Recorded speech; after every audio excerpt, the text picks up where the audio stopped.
आज के इस तृतीय सत्र में आप सबका स्वागत है। उन विद्यार्थियों को जिन्होंने एमए रूरल डेवलपमेंट पाठ्यक्रम के अंतर्गत भूमि सुधार और ग्राम विकास पाठ्यक्रम का चयन किया है। पिछले सत्र में जिसको कि अधूरा ही रह गया था, जिसमें डॉक्टर रविंद्र ने विभिन्न कृषक आंदोलनों की जो आज़ादी के पूर्व घटित हुए थे उन पर संक्षेप में चर्चा की।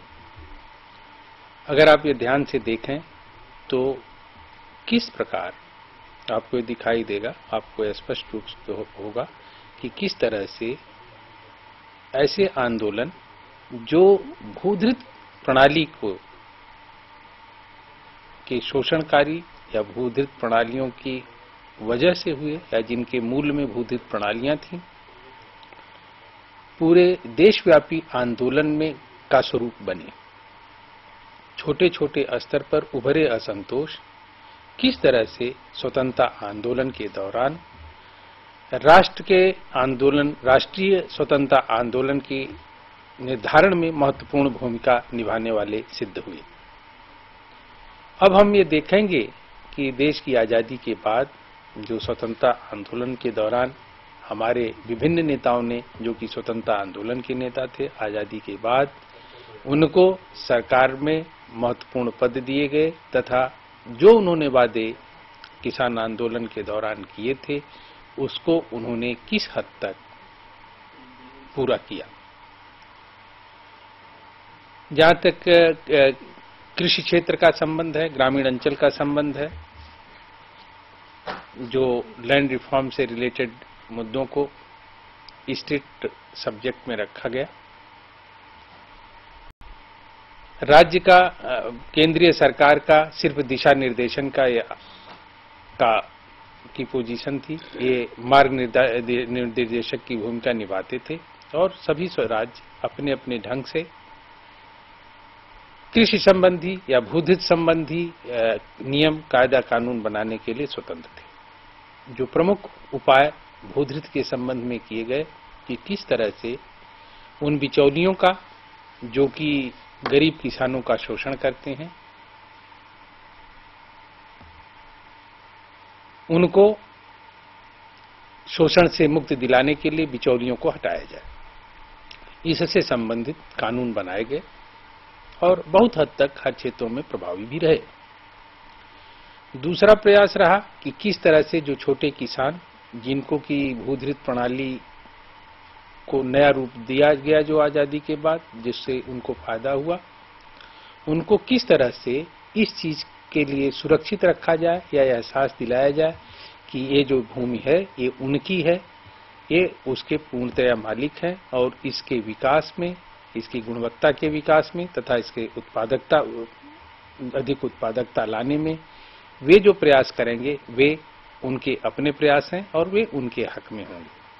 तो इस तरह से छोटे छोटे किसानों को, जिनको कि स्वामित्व का अधिकार दिया गया, उनसे ये अपेक्षा की गई कि वे उस भूभाग की गुणवत्ता और उत्पादकता दोनों को बढ़ाने में महत्वपूर्ण भूमिका निभाएं और ग्राम विकास के क्षेत्र में एक महत्वपूर्ण योगदान दें।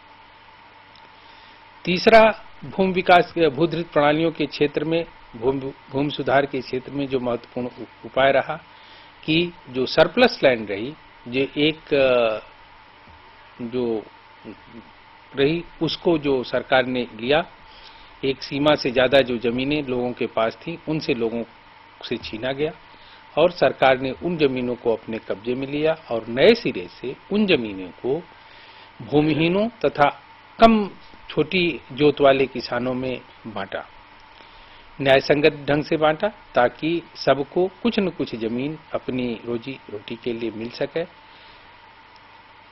इसके अलावा जो नए तरीके अपनाए गए कि जमीन देने के बाद ऐसा भी पाया गया कि कुछ भूखंड जो हैं बहुत छोटे छोटे लोगों को कई जगह मिल गए, तो सरकार ने एक नीति, चकबंदी की नीति चलाई कि छोटे छोटे भूजोतों को व्यावहारिक ढंग से खेती करने के लिए अच्छा बनाने में उन छोटे छोटे इकट्ठा किया जाए, ताकि एक बड़ी लैंड होल्डिंग हो, एक भूजोत सीमा का थोड़ा सा विस्तार हो, जिससे कि कृषि कार्य के लिए वो सर्वथा उपयुक्त बन सके, क्योंकि छोटे छोटे जो भूखंड मिले थे लोगों को वे काफी हद तक अनुपयुक्त थे जमींदारी एबोलिशन के बाद।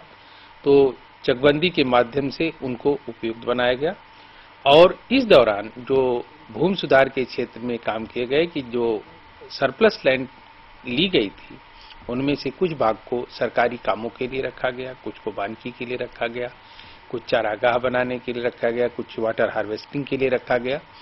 तो इस तरह से बहुत सारे प्रावधान बनाए गए कि जो ग्रामीण अंचल में भूमि सुधार माध्यम के जरिए प्रभावी सिद्ध हों। बाद में जो समस्या आई कि भूधृत के से संबंधित जो रिकॉर्ड थे वो बहुत पुराने थे, उनको रखने का कोई आधुनिक तरीका नहीं था, उसमें आसानी से फेर बदल या समय के हिसाब से कागजों में गड़बड़ी की आशंका थी। तो सरकार ने डिसाइड किया कि हम इन सारे भूधृत रिकॉर्डों का कंप्यूटरीकरण कराएंगे और कंप्यूटरीकरण के माध्यम से हर चीज एक ट्रांसपेरेंट और स्पष्ट रूप से सबको पता चल जाएगी। और आज एक विशेष महत्व जो इस कंप्यूटरीकरण कार्यक्रम को जो लैंड रेवेन्यू से रिलेटेड है कंप्यूटरीकृत किया गया है, हर जिससे यह स्पष्ट हो जाता है कि किस किसान के पास कितनी जमीन है और इस पे कहीं कोई विवाद की गुंजाइश नहीं है। अन्यथा शुरू में भूधृत को जोतों को संबंध में लेके कि किसका कहाँ कितना है काफी विवाद थे। कंप्यूटरीकृत के माध्यम से इस चीज को स्पष्ट किया गया। भूमि सुधार के ये उपाय आजादी के 50 साल के बाद से काफी हद तक प्रभावी रहे और देश के ग्रामीण अंचल में आर्थिक और सामाजिक असमानता को दूर करने में बहुत प्रभावी भूमिका निभाई।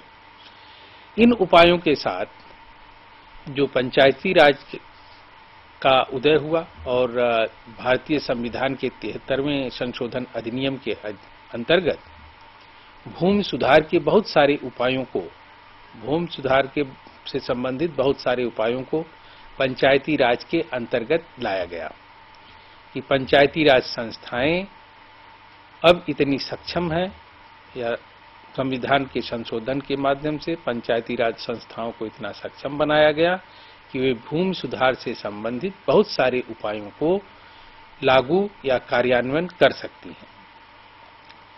ऐसे में ये देखा गया अगर हम भूमि सुधार कानूनों के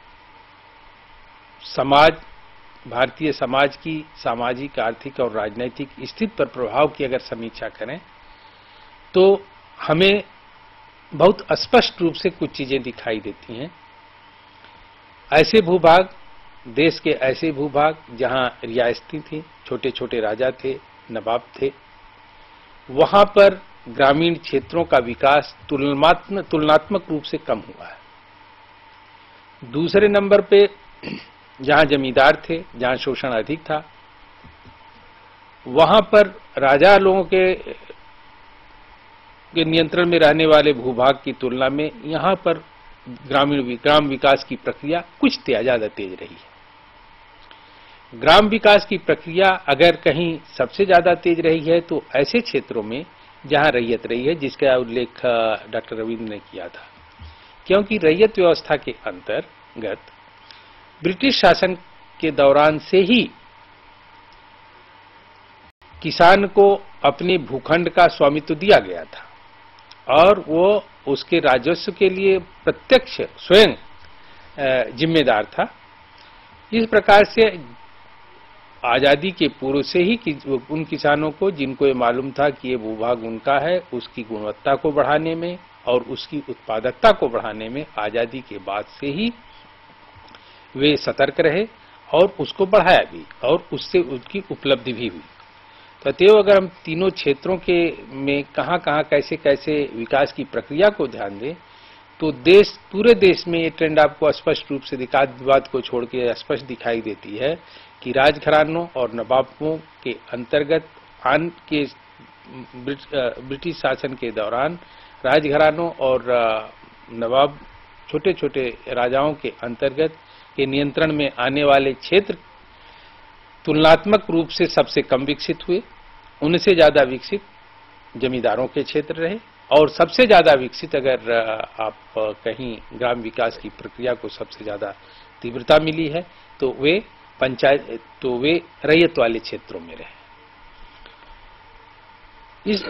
यही प्रक्रिया आपको आज भी आजादी के 50 साल बाद भी, जबकि जमींदारी उन्मूलन हो गया है, छोटे छोटे राजा नवाब हटा दिए गए हैं, लेकिन अगर आप इनको देखें तो आपको विकास को सामाजिक, आर्थिक और राजनीतिक तीनों तरह के प्रभाव से, दुष्प्रभावों से मुक्त रैयत वाली व्यवस्था में ही चीजें दिखाई देंगी। बाकी जगह और चीजें अभी जनतांत्रिक प्रक्रिया में होने के बावजूद भी उनका स्वरूप अभी मुखर नहीं हुआ है, या तुलनात्मक दृष्टि से जमींदारी व्यवस्था के क्षेत्रों का विकास अभी उतना नहीं हुआ है। अब हम पाठ्यक्रम के तीसरे खंड पे चर्चा करने जा रहे हैं। तीसरा खंड है implementation of land reforms, constraints and prospects.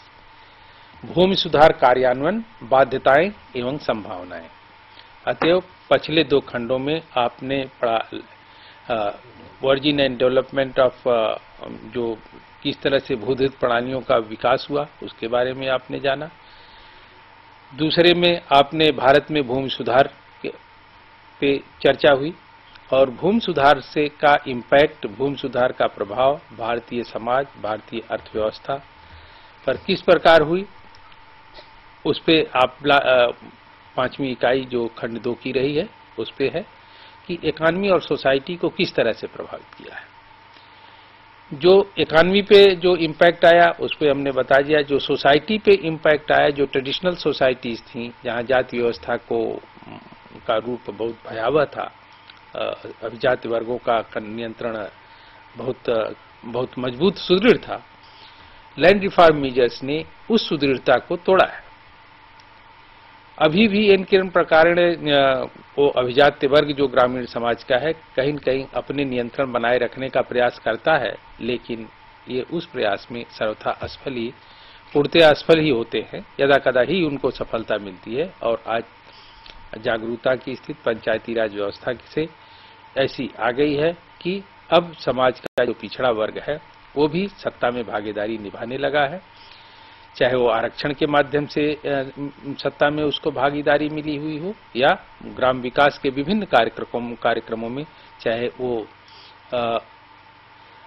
Land reform measures के माध्यम से भू सुधार के आधार, चाहे या उन्नत बनाने के लिए सुधार के रूप में काम करने के लिए आए हैं कि किस तरह से विभिन्न उपाय जो किए गए हैं कि जो स्तर है उनको सुदृढ़ बनाने के लिए किए गए हैं, इम्प्रूवमेंट लाया गया है जिन प्रयासों के माध्यम से। इस तरह जो तीसरा जो पार्ट है वो है implementation of land reforms, constraints and prospects. इस खंड में भी 5 इकाइयां हैं। पहली इकाई है लैंड रेवेन्यू एडमिनिस्ट्रेशन 1, दूसरी land revenue administration 2। Land revenue administration, जिसको भू राजस्व प्रशासन हिंदी में हम कहेंगे, ये भू राजस्व प्रशासन की जो परंपरा रही है, इस पर हम लोग इस पाठ्यक्रम में वैदिक काल से लेकर आधुनिक समय तक भू राजस्व प्रशासन का क्या स्वरूप रहा है, कि किस तरह से भू राजस्व सरकार जनता से किस तरह से भू राजस्व कलेक्ट करती थी, उसके फॉर्म क्या थे, किस प्रकार थे, कैश क्या था, कैसे सेवाओं के रूप में लेती थी, उन सब चीजों पे इन 2 इकाइयों में विस्तार से चर्चा की गई है। तीसरी इकाई जो है land reform, social, economic and political limitations में थी, जिसमें भूमि सुधार की सामाजिक, आर्थिक और राजनैतिक सीमाएं क्या हैं, भूमि सुधार के कार्यान्वयन में बहुत आशातीत सफलता क्यों नहीं मिल पाई है, उन सीमाओं पर भी हमने चर्चा की है कि जैसा सोचा गया था भूमि सुधार में हमारा राष्ट्र उतनी सफलता नहीं कर पाया। भूमि सुधार का जो मुद्दा है ये विभिन्न राज्य के स्टेट लिस्ट में होने के कारण डिफरेंट स्टेट्स ने इनके से संबंधित उपायों पर विभिन्न तरह से अपनी प्रतिक्रिया दी। कहीं बहुत प्रभावी रहा, कहीं नहीं प्रभावी रहा, कहीं शोषण तुरंत समाप्त हुआ, कहीं शोषण की प्रक्रिया धीरे धीरे समाप्त हो रही है। तो कि ये इस आर्थिक और राजनीतिक जो बाध्यताएं रही हैं भूमि सुधार में, उस पे हमने इकाई 3 में चर्चा की है। इकाई 4 में चर्चा का केंद्र बिंदु रहा है पंचायती राज और भूमि सुधार। 73rd कॉन्स्टिट्यूशनल अमेंडमेंट एक्ट के बाद अगर हम देखें तो भूमि सुधार से संबंधित इतने मुद्दे पंचायती राज को दे दिए गए हैं कि पंचायती राज संस्थाएं, मैं नहीं मानता कि इतनी सक्षम हैं कि पंचायती राज संस्थाओं को जितने का दायित्व दिया गया है, जितनी जिम्मेदारी दी गई है, उसका वो निर्वाह कर सकती हैं। अगर आप ध्यान से जो पंचायती राज के अंतर्गत आने वाली विषय वस्तु से संबंधित विषयों को देखें तो आपको स्पष्ट हो जाएगा कि देश के कुछ महत्वपूर्ण विषयों को छोड़ के सारे विषय पंचायती राज संस्थाओं के अंतर्गत ही आते हैं। और व्यावहारिक रूप से देखें तो ये ऐसा नहीं है। बहुत हद तक पंचायत विषय प्रदान करने के बाद भी अभी भी राज्य सरकार और केंद्र सरकार का नियंत्रण लैंड रिफॉर्म से संबंधित विषयों पे बहुत रहा है। कहने को on paper things have been, Panchayati Raj संस्थाओं का तो सशक्तिकरण तय कर दिया गया है, लेकिन जहां तक लैंड रिफॉर्म्स का सवाल है अभी भी कोई उनको पूछता नहीं है पंचायती राज संस्थाओं को। और पंचायती राज संस्थाएं भी इम्प्रूवमेंट अप्रोच को सरकार द्वारा मिलने वाली सुविधाओं को जनता तक पहुंचाने के अलावा भूमि सुधार से के संबंध के क्षेत्र में बहुत हद तक बहुत महत्वपूर्ण भूमिका नहीं निभा पाई हैं, अभी भी निभा पा रही हैं। विकेंद्रीकरण की बात जहां तक करें तो जहां तक भ्रष्टाचार की बात है, सत्ता का कितना विकेंद्रीकरण हुआ है यह स्पष्ट रूप से दिखाई देता है, लेकिन साथ साथ भ्रष्टाचार का भी विकेंद्रीकरण उसी अनुपात में हुआ है। जो चीजें विकेंद्रीकरण की पंचायती राज संस्थाओं को सशक्तिकरण के पीछे गांव के क्षेत्र में, ग्रामीण अंचलों में अनजानी थी, ग्रामीण अंचल जिन बीमारियों से दूर था, इस सशक्तिकरण के माध्यम से अब जो भ्रष्टाचार संबंधी बीमारी है वो ग्रामीण अंचल तक, आम जनता तक गई है। कुछ इसमें सीमाएं हैं, बाध्यताएं भी हैं। हम इन सब चीजों का उल्लेख हमने पंचायती राज एंड लैंड रिफॉर्म्स में किया है कि कागजी तौर पे, कानूनी तौर पे पंचायती राज संस्थाओं को लैंड रिफॉर्म से संबंधित विषय वस्तु दे दी जाने से ये उपाय कारगर नहीं होंगे। इनके लिए अब जो गांव में भी जो वेस्टेड इंटरेस्ट, निहित स्वार्थ के जो ग्रुप उभर के आए हैं, उनका ये पूरा प्रयास होता है कि पंचायती राज के माध्यम से जो भूमि विकास या इवन ग्राम विकास कार्यक्रमों का कार्यान्वयन हो रहा है, उनको किस तरह से एक विशेष वर्ग या एक विशेष समूह के लिए केंद्रित किया जाए। यहाँ पे ये सारे लिमिटेशंस हैं जो कि लैंड रिफॉर्म में स्पष्ट रूप से, लैंड रिफॉर्म के भूमि सुधार के कार्यान्वयन में स्पष्ट रूप से दिखाई देते हैं। तीसरा, 5वीं इकाई जो इस खंड की है, लैंड रिफॉर्म्स एशियन एक्सपीरियंसेस, इसमें हमने प्रमुख एशियाई देशों में चाइना, बांग्लादेश, फिलीपींस में किस तरह से भूमि सुधार के कार्यक्रम शुरू किए गए और उन कार्यक्रमों का वहां पर क्या प्रभाव पड़ा, उन देशों में क्या समस्याएं थी भूधृत प्रणाली को लेकर, और उन देशों ने इस प्रणाली को लेकर किस तरह से अपनी प्रतिक्रिया व्यक्त की, किस तरह से उसमें संशोधन लाने का प्रयास किया और किस तरह से उन संशोधन के माध्यम से उन्होंने भूधृत प्रणालियों के उनमें जो शोषणकारी व्यवस्था थी, दमनकारी व्यवस्था थी, उसका उन्मूलन करके ग्रामीण अंचल को या ग्रामीण क्षेत्रों को किस तरह से विकास की दिशा में लाने का जो महत्वपूर्ण प्रयास किया है, उस पर चर्चा की गई है। ये 5वीं इकाई कुछ विशेष देशों पर विशेष रूप से सीमित है, क्योंकि एक छोटी सी इकाई में पूरे एशियाई देशों के अनुभव को नहीं समेटा जा सकता, इसलिए हमने कुछ ही देशों का चयन किया लेकिन इस उद्देश्य से चयन किया कि हम अपने छात्रों को भूमि सुधार के बारे में ये दिखा दें, स्पष्ट कर दें कि जो भूमि सुधार की प्रक्रिया सिर्फ भारतवर्ष तक ही नहीं है, सीमित नहीं है, विभिन्न एशियाई देशों में, विकासशील देशों में इस प्रक्रिया को अपनाया है, क्योंकि उन्होंने ये माना है कि भूमि सुधार ही एक ऐसा माध्यम है जिसके माध्यम से हम ग्रामीण अंचल में आर्थिक, सामाजिक और जो राजनीतिक विषमता है उसको प्रभावी ढंग से दूर कर सकते हैं।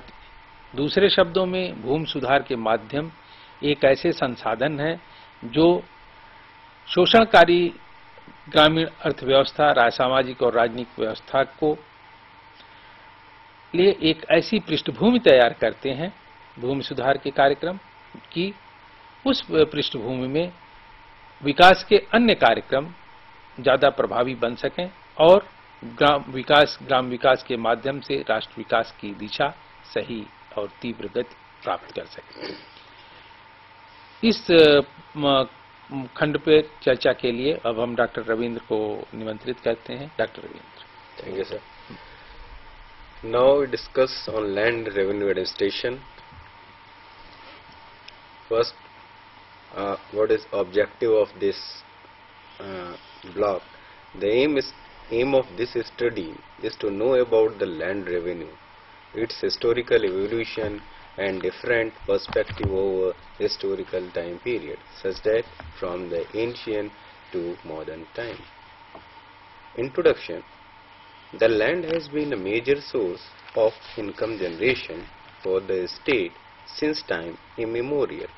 In ancient times, medieval period and many decades of colonial rule in India, the land revenue was the most important source of government income. Thus, the assessment and collection of land revenue was the most important activity of the governments during these periods.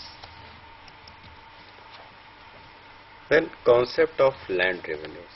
Generally, the land revenue means collection of taxes on land produce. The state earmarked a share in this land produce and it levied the same on the cultivator or jamidars. The share of the government was expressed as a portion of land produce.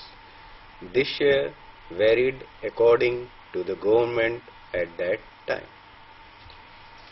In Dharma Sutras, king was expected to protect the people and in return the tax was paid to the state. Gautama had stated that this tax varied from 1/6 to 1/8 or even 1/10 of their agricultural produce. Probably, so it depended upon the quality and fertility of land. Administration of land revenue in ancient India. Whereas Manu Smriti states that the king is the owner of all land and the treasures buried underground. Other contemporary scholars had stated that private ownership of land was also prevalent. Even in Rig Veda, there is a mention of private land ownership by individuals or families. Probably, different systems prevailed in different regions of the country. There have been instances recorded in Arthashastra to state that land was gifted to some people or even sold, which confirms the private ownership of lands. The land revenue system prevailing in ancient India corresponded to the type now known as Rayatwari system. The peasants cultivated their land individually and paid the revenue through the village.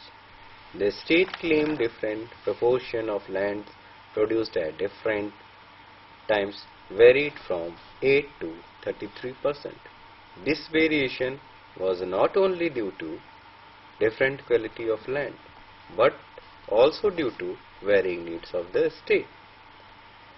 During Mauryan period, 25% of tax was levied on agricultural income. There were instances that the land was confiscated due to non-payment of tax by some people. A noteworthy feature of revenue administration in ancient India was that a total survey of land was done and different villages were classified into the following categories. First, the best land called Jyestha. Next one is the medium land called Madhyama. Third one is low grade land called Kanishtha. Different rates of revenue were charged for different lands. Land revenue system in medieval India. During the regime of Delhi Sultanate from 1206 to 1526, earlier in 13th century, the Turkish rulers depended on Hindus chiefs to pay the land revenue, leaving it to them to collect it from the peasants. However, Alauddin Khalji raised the land revenue demanded up to 50% in the Upper Doab region up to Aligarh and some areas of Malwa and Rajasthan. This area was made Khalisa such that the land revenue was directly sent to the treasury. The land revenue was based on the measurement of land cultivated. During the regime of Muhammad Tughlaq, the measurement of land was done and Khilji system was revived. Muhammad Tughlaq was also levied tax on cattle and houses, which was rather harsh. Subsequently, Firoz Tughlaq provided water to the peasants by his canal system. It also fell for the peasant to cultivate what they wanted. This period was generally considered as a period of rural prosperity. Sher Shah Suri insisted all the system of measurement called Jat. Accordingly, land was categorized as good, bad and middle. The state had a share of 33% of land produce. The Mughal emperor exploited several sources of revenue of various kinds. They levied tax on income, persons, professions and property. It may be noted that the total revenue in Akbar's regime, the revenue was more than 13 crores per annum, which was quite high. This revenue increased to over 38 crores in the period of Shah Jahan. Land revenue of the Marathas. Shivaji took many steps to improve the land revenue. The survey of the total land was done. The system accepted by Shivaji had the following features. First, the classification of land according to fertility. Next, ascertainment of their produce. Next, fixing the government share. And another one is collection of rents either in kind or cash. Next one is abolition of the intermediate collecting agents as farmers of revenue. The state claimed 2/5 of the land produce, leaving 3/5 of the peasant for the peasant. And we discuss land revenue system during the colonial period. Land revenue was the most important aspect of the British government in India. Cornwallis started permanent settlement system. It was not a benevolent system at all, and it impoverished the peasants in the state of Bengal and Bihar. In the presidencies of Madras and Bombay, Rayatwari system was levied. However, the tax was so high that nobody could thrive. 50% of the gross produce of the soil was demanded as tax by the government. It made the peasants very poor. In the states of Punjab, Malwa and other areas, Mahalwari system was deployed. Now we discuss present perspective of land revenue administration. In spite of problems, the British government had set up an elaborate administrative structure. After independence, the government of India adopted more or less the same system of land revenue administration. With the passage of time, the government initiated several measures to streamline and reform land revenue administration. Although the share of land revenue in the revenue collection by the state has declined considerably, the land revenue administration is one of the major functions of the administrative machinery. The organization for collection of land revenue has a basic module at district level. The collector or deputy commissioner or district magistrate headed the setup at district level. In every state, there are a minimum of 2 levels between the collector and the village accountant. At the lowest level, there was a village accountant designated in charge of the single villages or the group of villages. He is designated in different states differently. Each district has some subdivisions and sub-divisional officers in charge of the subdivision. Below the subdivisional officers is the Tahsildar in charge of taluk. Here we give a structure at district level. Below district level is subdivision, and below this talukas, and lower level is village level. At divisional level, it is a larger administrative unit. Each division has a few districts. The function of divisional commissioner is largely supervisory in nature. He has also some quasi-judicial functions. At the state level, all the work relating to land revenue administration is handled by the revenue department. In most states, there is board of revenue with 1 or more members. Many states also have a post of director, land record and survey. Despite of some inadequacies in administrative setup or infrastructure, the land revenue administration maintained a fairly high level of efficiency. The collector kept the field staff under effective control to frequent tours and field visits. Formal inspection at prescribed interval is required. The basic purpose is to ensure that public grievances are attended to promptly. It helps in taking prompt decisions and improves the disciplines. With a view to improve the functioning of land revenue administration, Government of India set up a high-level committee in 1993. The basic purpose was on revitalization of land revenue administration. This committee stated that the objectives and functions of land administration should be as under. First, maintenance of correct and up-to-date land records. Next one is implementation of land reforms law and other land related laws.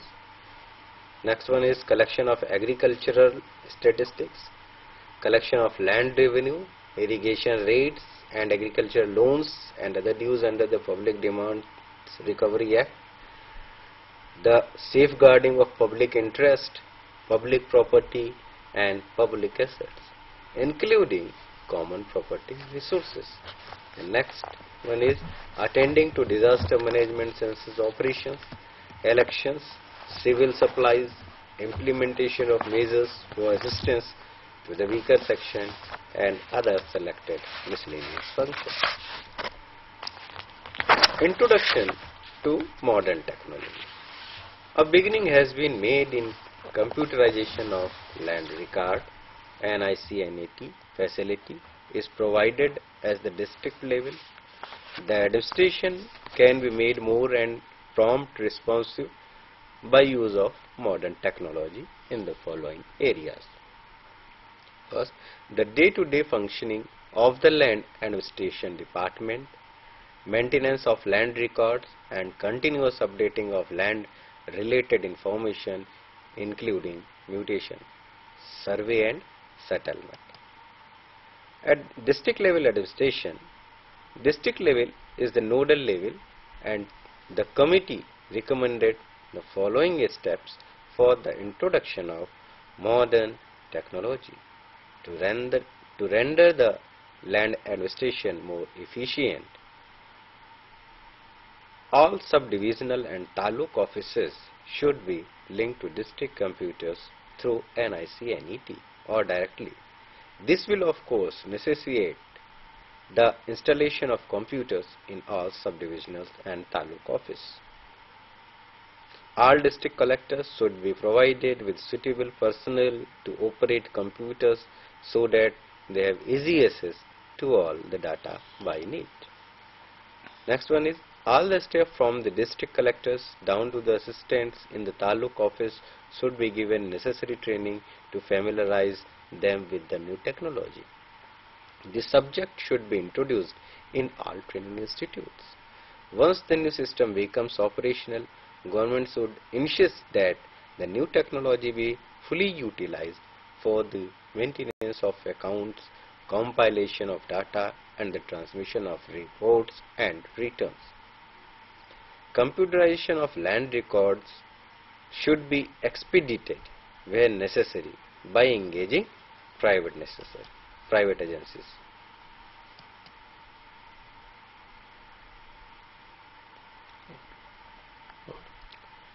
Concept of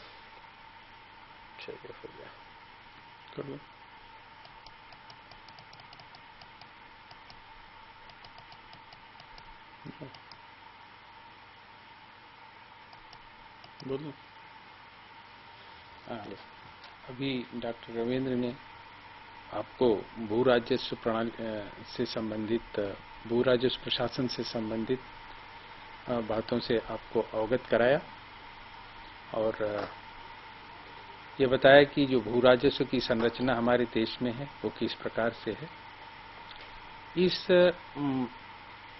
खंड की जो अन्य दो महत्वपूर्ण इकाइयां हैं जो कि अगर हमारे विद्यार्थी अगर उनसे संबंधित अपना परियोजना कार्य प्रोजेक्ट वर्क करना चाहेंगे तो वो इकाइयां बहुत ही महत्वपूर्ण हैं, जिसमें land reform socio economic limitations और पंचायती राज लैंड रिफॉर्म्स, ये जो दो खंड हैं ये हमारे विद्यार्थियों के लिए जो कि इससे संबंधित परियोजना कार्य करना चाहते हैं कर सकते हैं और बहुत ही आकर्षक कार्य इन विषयों पे होगा।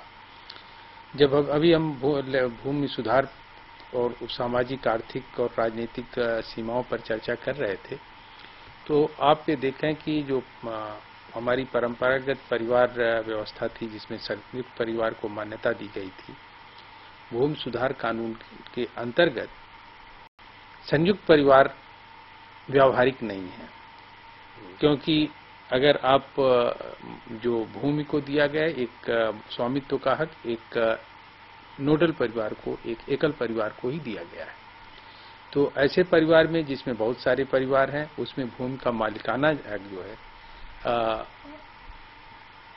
बंटेगा और भूखंड छोटे छोटे होंगे। तो ऐसे में देखा गया कि किस तरह से संयुक्त परिवार में जो विषमताएं थीं कि अगर लैंड होल्डिंग जमीन अगर ज़्यादा है तो संयुक्त परिवार में नहीं रहे तो लोगों ने उसको जमीन बचाने के लिए अपने को एकल परिवार घोषित किया।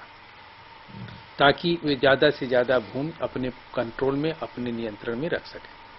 इस तरह से संयुक्त परिवार व्यवस्था की जब जमींदारी उन्मूलन शुरू हुआ तो संयुक्त परिवार के सदस्य, विभिन्न सदस्यों ने अपने एकल परिवार को भी स्वतंत्र इकाई की और इस प्रक्रिया को बहुत हद तक रोका।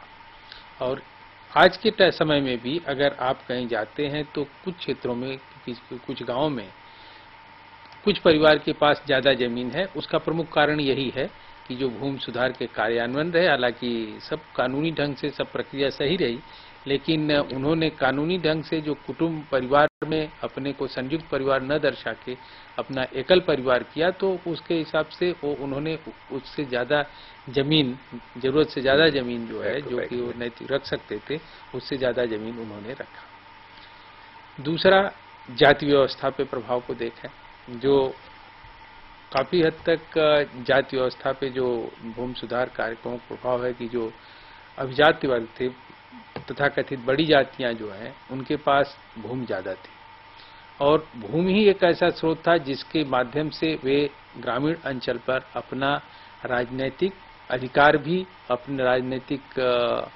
प्रभुत्व भी बनाए रखने में वो सक्षम होते थे।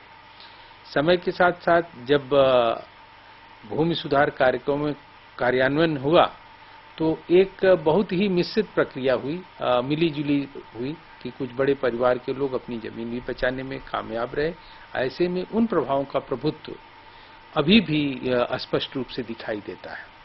वे परिवार जिनकी जो न्यूक्लियर परिवार, एकल परिवार के रूप में दर्शाए गए, वास्तव में वे संयुक्त परिवार का हिस्सा थे। उन्होंने काफी बड़े भूभाग पर अभी भी अपना नियंत्रण रखा है और ऐसे में ये जो इनका नियंत्रण जो है, राजनीतिक नियंत्रण है, ये गांव के क्षेत्र में ज्यादा है, प्रभावशाली ज्यादा सिद्ध होते हैं। लेकिन समय के साथ साथ एक लंबा अंतराल भी आया। 50 साल आज़ादी के होने के बाद इनमें भी बिखराव आया है और इनकी जो पकड़ है ग्रामीण राजनीति पे, ग्रामीण अंचल की राजनीति पे, वो भी समय के हिसाब से धीरे धीरे कम होती गई है। पंचायती राज संस्थाओं ने जो स्वरूप पंचायती व्यवस्था का दिया, जो ग्रामीण क्षेत्र पे दिया, उसमें जो आरक्षण का प्राविधान रखा और आरक्षण में जो 3 वर्ग रखे, महिला, अनुसूचित जाति और पिछड़ी जाति, इससे जो है भूमि सुधार के प्रभाव में जो एकता को लाने में, कि जो अब तक अशक्त लोग थे, जिनको ये माना जाता था कि ये ग्रामीण शक्त संरचना में महत्वपूर्ण भूमिका नहीं निभा सकते, उनको शक्त संरचना का प्रतीक माना गया। वो शक्त संरचना में महत्वपूर्ण भूमिका निभाने लगे।